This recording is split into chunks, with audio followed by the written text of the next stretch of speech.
પહેલી વસ્તુ છે પ્રવીણતા. બીજો શબ્દ છે પ્રમાણિકતા. ભારતમાં એક માણસ મરી ગયો, નરકમાં ગયો, એવા કામ હશે. ત્યાં જોયું તો એક અમેરિકાનું નર્ક, એક બ્રિટનનું નર્ક અને ત્રીજું ભારતનું નર્ક. 3 નર્ક હતા. કેટેગરી ચાલે છે ને અત્યારે. એટલે એને ભારતના નર્ક વાળો ભારતની લાઈનમાં ગયો તો આપણે ત્યાં ભીડ તો બહુ હોય, આપણે નીચે લાઈન ઉપર લાઈન પછી, કારણ કે નર્ક તો લોકલ હોય, એમાં કોઈ એસટીડી ના લાગે, આઈએસડી ના લાગે. એટલે ત્યાં ભારતના નર્કમાં બહુ લાઈન. અને એમાં પાછા આપણા ધોરિયાઓ ઉભા હતા, અમેરિકનો આપણી લાઈન અને પેલા યુરોપિયન આપણી લાઈનમાં. એટલે આણે વાત કરી કે ભાઈ તમને લોકોને અનામત જુદું આપ્યું છે, તમારી ઓપનની સીટો ના બગાડે,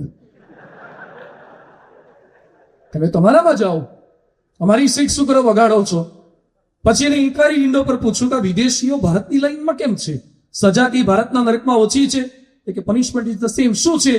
લોખંડના ખીલાની પથારી છે, ખીલા શાર્પન નીડલ્સ, એના પર 7 દિવસ સુધી સુવડાવે. બીજી સજા ઇલેક્ટ્રિક ચેર પર બેસાડે, 7 દિવસ સુધી કરંટ આપે. ત્રીજી સજા એક આવે પેલો હુકમ કરનારો અને ઇલેક્ટ્રિક હન્ટર ફટકારે, 100 કોંડા ફટકારે. તો કે ભારતના નરકમાં ખીલાની પથારી છે, જેટલા આવે લઈ ખીલા કાઢી લઈ ગયા. ભેગી ઇલેક્ટ્રિક ખુરશી છે, પણ લાઈટના ધાંધિયા છે, આવે ના આવે એટલે આરામ ખુરશી જેમ ઘણા હોઈ જાય છે.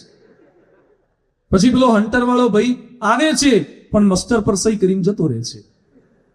નીચે જે પરિસ્થિતિ હોય જ પરિસ્થિતિ ઉપર થાય. ભોપાલમાં થોડાક વર્ષ પહેલા 1500 કરોડનું દવાનું કૌભાંડ પકડાયું હતું. રાજકોટમાં એક વ્યક્તિ રાજકોટની એક નામાંકિત હોસ્પિટલમાં એડમિટ થયા. સાંભળજો ધ્યાનથી મિત્રો, ગરીબ સામાન્ય પરિવારનો, વેન્ટિલેટર પર રાખ્યા. એના બિલ કેવા આવે, મીટર કેવા ફરે મોટી હોસ્પિટલના. આ લોકોએ કીધું કે અમને હવે પોસાતું નથી, તો લાવો સિવિલમાં લઈ જઈએ. સિવિલમાં લઈ ગયા. એના વૃદ્ધ પિતાશ્રીને ત્યાં ડોક્ટરને કીધું કે સાહેબ બચાવી લો, પ્રયત્ન કરો. સાહેબે ચેક કરીને શું કે આ તો ગુજરી ગયા છે, મૃત્યુ પામી ગયા છે. કે કેટલા સમયથી? 2 દિવસથી મરી ગયેલા છે. 2 દિવસથી મરી ગયેલી વ્યક્તિ ઉપર મોટી મોટી હોસ્પિટલો વેન્ટિલેટર ચાલુ રાખીને પૈસા કમાવે. રાજકોટની ઘટના છે. રાજુ રામલિંગા જેવા સત્યમ નામની કમ્પ્યુટર કંપની હોય અને સત્યમના કૌભાંડ થાય. ભારતમાં બદલાવ લાવવા માટે કોઈ વિદેશીઓ અહીં આવીને બદલાવ નહીં લાવી આપે. આપણે બદલાવ, આપણે નહીં, મારે બદલાવ. નાનો પરીક્ષામાં ચોરી કરતા બંધ થઈએ, કચરો નીચે નાખતા બંધ થઈએ, ટ્રાફિકના રૂલ્સને ફોલો કરતા થઈએ, ટ્રાફિકના કોઈ નિયમનું પાલન ન કરવું.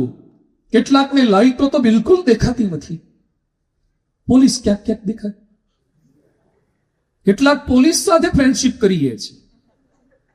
પોલીસો બગડેલા નથી હોતા, એને બગાડવામાં આવે છે. જો આપણે લાંચ આપવાનું બંધ કરી દઈએ, ભાવથી લઈ લો, ભૂલ થઈ છે તો એ કરવું જોઈએ. કેનેડાના સંરક્ષણ વડાપ્રધાન, સંરક્ષણ મંત્રી જ્હોન મેકેલિયન એર કેનેડામાં બેસીને ટોરન્ટોથી ઓટાવા જતા હતા અને એ સમયે સિક્યુરિટી ઓફિસરે ચેક કર્યું તો એમણે દારૂ વધારે પડતો પીધેલો હતો. થોડોક તો ત્યાં પીતા હોય છે, પણ વધારે પડતો પીધો હતો. એટલે સિક્યુરિટી ઓફિસરે એમને અટકાવી દીધા. You can not travel in this flight, કારણ કે ઓવરડોઝ થઈ ગયા છો, ગમે ત્યારે તોફાન કરી દેશો. ન જવા દીધા. પીએમએ મીટિંગ બોલાવેલી કેનેડાના વડાપ્રધાને, એમાં ગેરહાજર રહ્યા. એણે પીએમને ફોન કરીને માફી માંગી. બીજા દિવસે કેનેડાના ખ્યાતનામ વર્તમાનપત્રોની મુલાકાત આપી અને પછી સ્વીકાર કરે છે કે એક સંરક્ષણ મંત્રી દેશનો વડાપ્રધાન પછી બીજું સ્થાન છે. મારી આ ભૂલ છે, મારી આ ખરાબ આદત મારા દેશને મુશ્કેલીમાં મૂકી શકે છે. એટલે મેં દ્રઢપણે નક્કી કર્યું છે કે હવે પછી ક્યારેય દારૂ નહીં પીવું.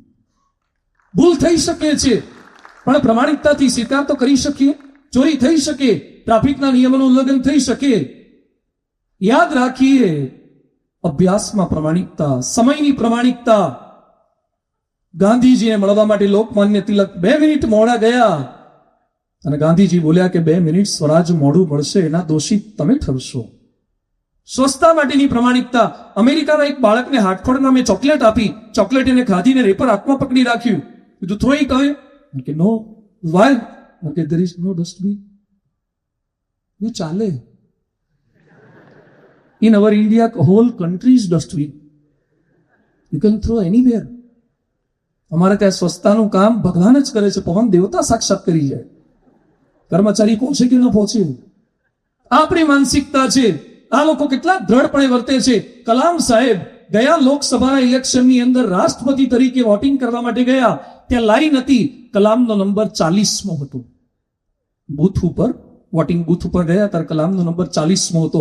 હવે પ્રેસિડેન્ટ વોટિંગ કરવા જાય એટલે એ લોકો વ્યવસ્થા કરવા માટે ગયા અને બીજા બધાને સાઈડમાં કરીને કલામને આગળ લઈ જવા જતા હતા. કલામ સાહેબે ના પાડી, હું મારો જે ક્રમ છે એ ક્રમ મુજબ જ જઈશ. અને આપણી માનસિકતા જો ગમે તેટલા મોડા હોય ઘૂસ મારીને આગળ જતા જોજો. ધક્કા મારવાની એવી ટેવ છે ને આપણને, ધક્કા મારવાની, લટ્ટી મારવાની, આંઠીઓ મારવાની, હેઠા પાડવાની. ગમે તેટલા મોડા બીજાને ઓવરટેક કરીને આગળ નીકળી જવું. ક્યારે ચાલી ન શકીએ, દેશ ક્યારેય ચાલી ન શકે. હમ ચલે તો હિન્દુસ્તાન ચલે પ્રમાણિકતાના પથ પર ચાલે છે. સમયની પ્રમાણિકતા, પૈસાની પ્રમાણિકતા, આપણને જે સોંપ્યું છે એની પ્રમાણિકતા.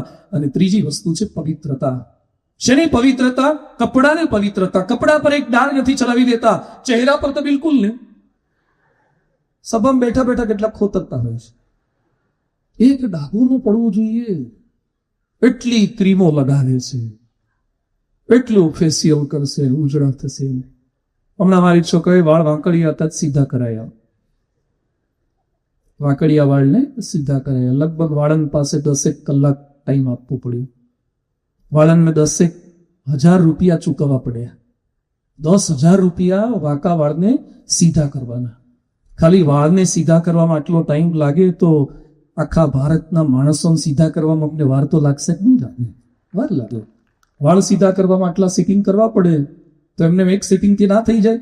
પણ માણસ સુંદર થવા માંગે છે, વાળ સારા કરવા છે, નખ સારા કરવા છે, ઘર સારું કરવું છે. પવિત્રતા કેવળ કપડામાં, ઘરમાં, વસ્તુઓમાં નથી. પવિત્રતા એ વર્તન અને વિચારોમાં છે. યુગાન્ડા જેવો દેશ જ્યાં લાકડું નાખીને શેરડી થાય, એટલો ફળદ્રુપ ભૂમિ, પણ ઈદી અમીન એક ખરાબ પાક્યા, એને આધારે આખું યુગાન્ડા તહસ નહસ થઈ ગયું. હું બોટ્સવાના જઈ આવ્યો. અમે પૂજ્ય ત્યાગુલ્લભ સ્વામી સાથે 2011ની સાલમાં અમે બોટ્સવાના ગયા, ગેબ્રોનમાં ગયા. આખા વિશ્વની અંદર મેક્સિમમ હીરા, સોનાની ખાણમાં અમે ગયા હતા, ગોલ્ડ માઇન્સની અંદર. એ હીરા બોટ્સવાનાની અંદર મેક્સિમમ થાય છે. ફાસ્ટેસ્ટ ગ્રોઈંગ ઇકોનોમીમાં બોટ્સવાનાનું નામ આવે, છતાં 15 લાખ માણસોને એઇડ્સ છે. પરિસ્થિતિ આ છે, ભિખારી જેવા છે ત્યાં પણ. જો પવિત્રતા નહીં હોય, ચારિત્રની પવિત્રતા નહીં હોય, વર્તનની વાણીની પવિત્રતા નહીં હોય, આપણો દેશ પણ મહાન બનાવવો હશે તો પહેલા આપણે પવિત્ર થવું પડશે.